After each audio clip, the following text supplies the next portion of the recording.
we're going to begin to bounce on the ball. You're going to focus on the elasticity of your pelvic floor and the lengthening and rebounding sensation of the pelvic floor.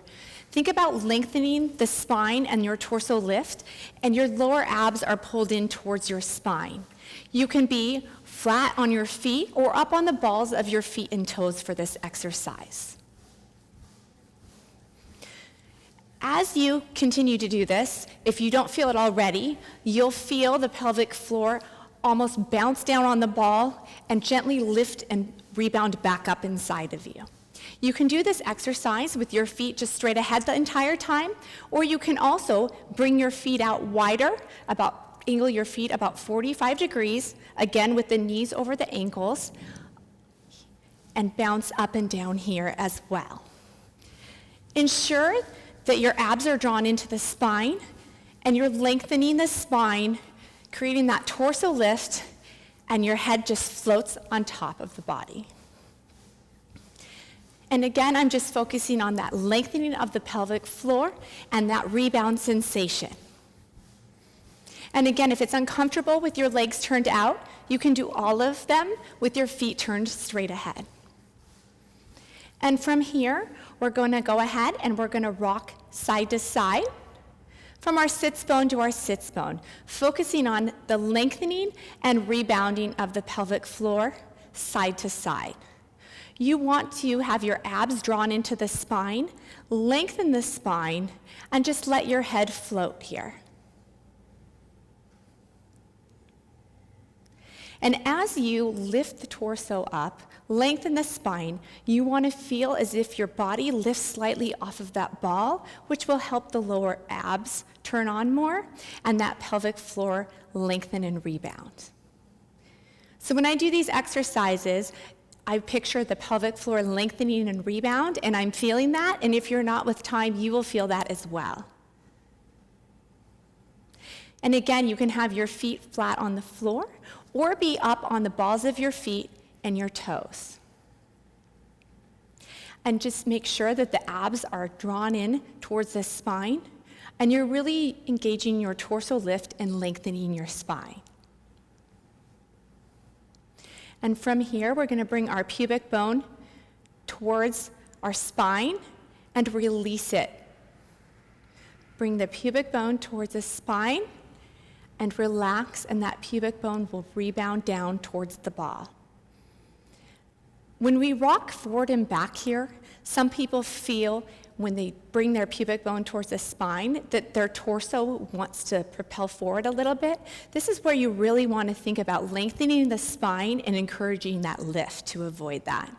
And notice that my torso is still and that there's minimal movement in my knees.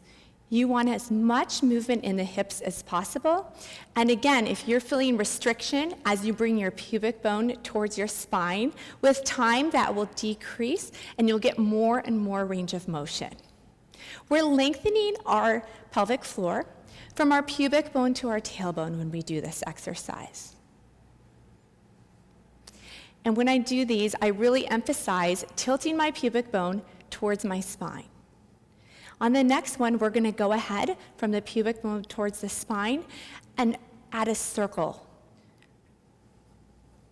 So this is really allowing our pelvic floor to lengthen and rebound in all directions.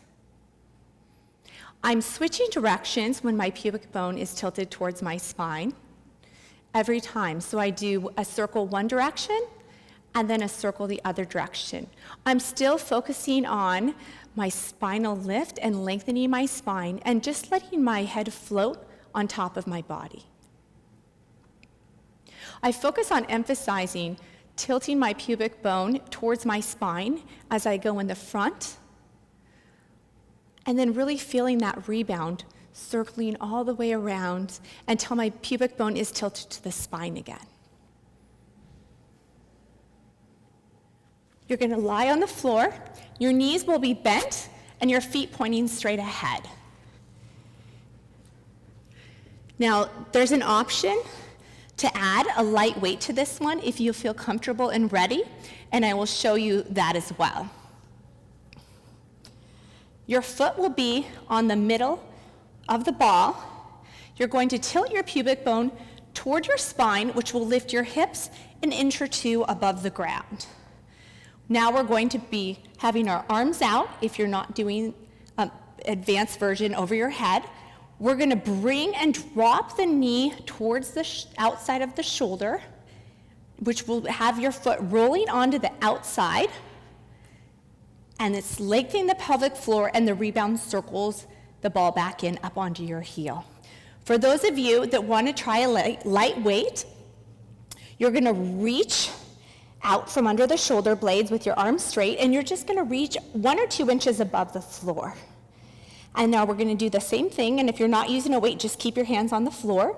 We're going to bring our knee, drop it towards the shoulder, rolling on to the outside of our foot, then returning it back up to the heel. Ensure that your pubic bone is tilted towards the spine, and we're just, again, going to lengthen that pelvic floor, dropping our knee in, and then that pelvic floor is going to rebound back. You want to try to keep your hips parallel to the floor or as close to as possible. And again, we're going to drop that knee in and return it straight. If you've been doing the weight and you're finding that it's getting too heavy for you, you can just set it down and place your arms out to the side and continue doing them that way.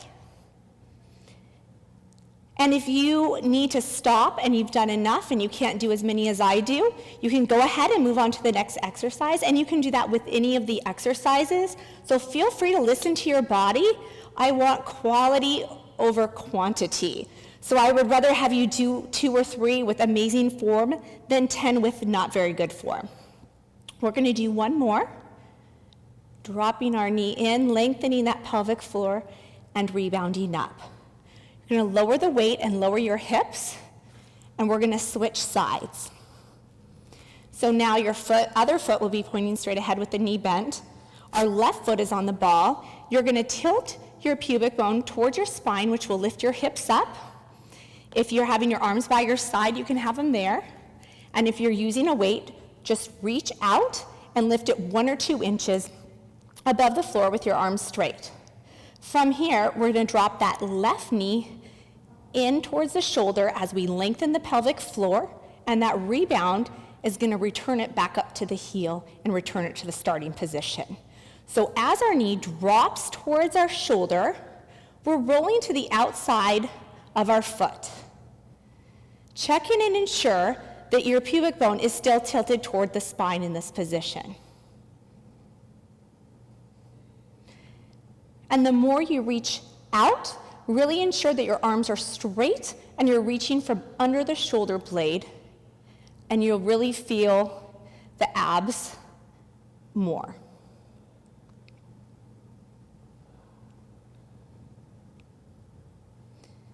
Again, ensure that that pubic bone is tilted towards the spine, and focus on that lengthening and rebounding of your pelvic floor.